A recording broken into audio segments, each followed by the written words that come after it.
देख रहे हैं हॉरर ट्यूब प्रवीण के साथ। तो चलिए बढ़ते हैं आज की कहानी की ओर।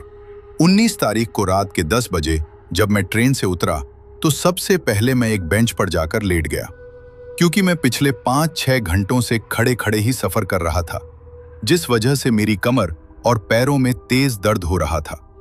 उस बेंच पर लेटने के बाद मुझे बहुत अच्छा लग रहा था, इसलिए मैंने तय किया कि रात अब इसी बेंच पर बिताऊंगा, क्योंकि इस समय आगे जाने के लिए कोई सवारी मिलने वाली नहीं थी।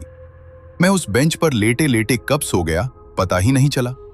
फिर जब मेरी आंख खुली तब तक काफी रात हो चुकी थी। स्टेशन पर भी अब कुछ ही लोग दिखाई दे रहे थे।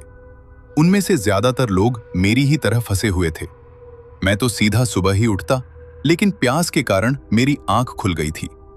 खैर, मैं बेंच से उठा और इधर उधर देखने लगा कि पानी कहाँ मिलेगा।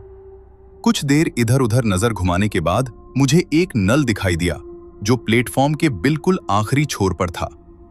नल देखते ही मैं पानी पीने के लिए उसकी तरफ बढ़ गया। जैसे ही मैं उस नल के पास पहुंचा, उसके पास लगी ट्यूबलाइट अचानक ब्लिंक करने लगी। मैं मन ही मन बड़बड़ाया, अरे कौन सा भूत घूम रहा है यहाँ। मैंने इतना ही सोचा था कि ट्यूबलाइट अचानक बंद हो गई। अब वहां काफी अंधेरा हो गया था, जिससे मुझे थोड़ा डर भी लगने लगा। मैंने जल्दी से पानी पिया और वापस अपनी बेंच की तरफ चल दिया। जब मैं वापस पहुंचा तो देखा कि एक आदमी मेरी बेंच पर लेटा हुआ है। उसे वहां लेटा देख मुझे गुस्सा तो आया, लेकिन मैं कुछ कर भी नहीं सकता था सिवाय दूसरी जगह ढूंढने के। तभी मेरी नजर एक दूसरी बेंच पर पड़ी जो बिल्कुल खाली लग रही थी। मैं तुरंत उसकी तरफ बढ़ा, लेकिन जब मैं पास पहुंचा तो देखा कि उस पर भी कोई लेटा हुआ है। अब मुझे लगा कि शायद मुझे प्लेटफॉर्म पर ही अखबार बिछाकर सोना पड़ेगा। तभी मैंने ध्यान से देखा, वह आदमी वही था जो पहली बेंच पर लेटा हुआ था। अब मुझे शक हुआ कि यह कोई लोकल बदमाश होगा, इसलिए मैंने सोचा कि इससे दूर रहना ही बेहतर है। मैं थोड़ी दूर जाकर अखबार बिछाकर लेट गया। मैं अभी लेटा ही था कि मुझे लगा कोई मेरे पीछे भी लेटा हुआ है, जो जोर जोर से खर्राटे ले रहा है। जब मैंने पीछे मुड़कर देखा, मेरे रोंगटे खड़े हो गए।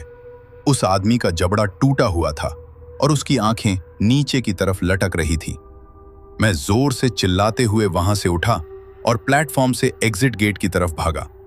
स्टेशन के बाहर आकर मुझे और भी ज्यादा डर लग रहा था, क्योंकि वहां बिल्कुल सन्नाटा था। ऊपर से स्ट्रीट लाइट भी बंद थी।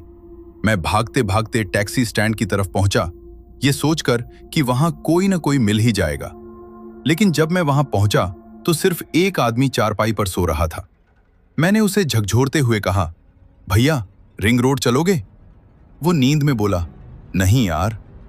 लेकिन मैं उसकी बात सुनने की हालत में नहीं था। मैंने कहा, भैया 2000 दूंगा। 2000 सुनते ही उसकी नींद उड़ गई।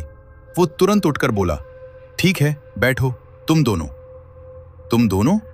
मैं चौंक गया और बोला, अरे मैं तो अकेला हूं। वो मेरे पीछे इशारा करते हुए बोला, तो फिर वो कौन है?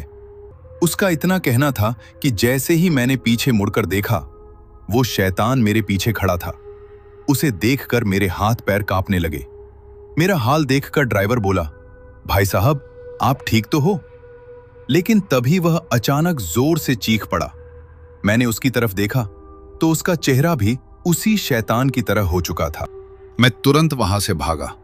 भागते भागते जब मैंने पीछे देखा तो कोई नहीं था, लेकिन जैसे ही मैं रुकता वो फिर मेरे पीछे खड़ा दिखाई देता। डर के मारे मैं लगातार भागता रहा। तभी अचानक मैं एक गाड़ी से टकरा गया और वहीं बेहोश हो गया। जब मुझे होश आया तो देखा कि मेरे ऊपर लकड़ियां रखी हुई हैं। मैंने घबराकर सिर घुमाया तो वही शैतान मेरे पास खड़ा था। मैंने तुरंत लकड़ियां हटाईं और वहां से भागने लगा।